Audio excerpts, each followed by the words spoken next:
question for all you guys. What is the one thing about Vegeta's character from beginning to end that you have taken sort of, and you're basically, what is the thing you admire most about the character of Vegeta? He's a badass! He's just the shit! Can I ask the audience? I'm joking. Can I use my lifeline? Phone a friend? You want to go? I think the thing I love about Vegeta the most, the thing that I'm really proud of to be able to play this character for, is he has had the most change over the series of any other character. Someone was coming up earlier, they're like, hey, do you like Piccolo or Vegeta more? And I go, well, okay, let's talk about Vegeta's backstory. He had a really crummy childhood. He was like raised by a king. It was a like horrible planet where they destroyed things and it was taken over by someone else. The planet was destroyed, and then he kind of meets somebody. His son comes from the future, blah, blah, blah, blah, blah, blah.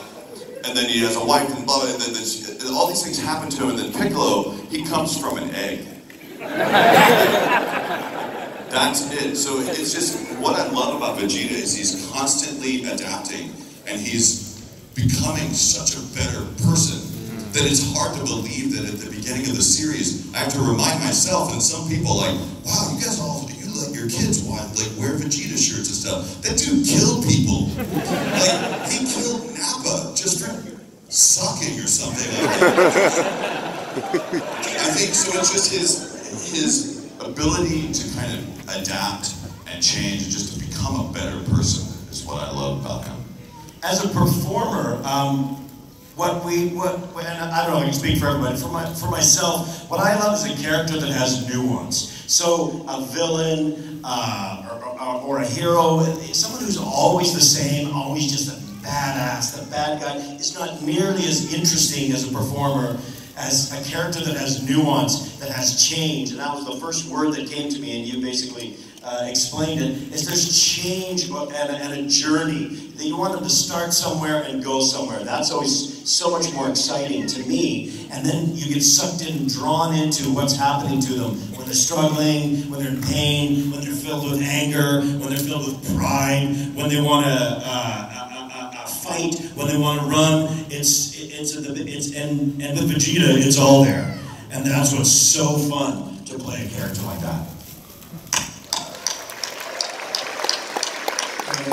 僕も今彼らと同じかもしれませんけれど、どんどん成長していく人としてというか、そこが素敵だなと思いますね。最初は本当にすごくヒールで悪いやつだったんだけれど、どんどんそれが変わっていって人間的に成長していって、自分のためにしか今まで戦ってなかったのが初めて家族を守る、あるいは他の人を守るために戦うという、どんどんそういう方向に変わっていくところにやっぱり魅力を感じるかなと思います。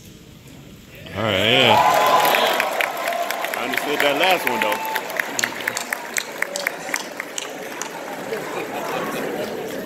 I feel the same as Brian and Chris, that the growth that he had was wonderful. I guess the most wonderful thing about his character. And he grew as a person, and he also grew in his strength as well. He started out as such an evil guy, and then he evolved into someone who wasn't just fighting for himself anymore, but fighting for others, fighting for his family, fighting to protect things. So that was a really wonderful thing to portray.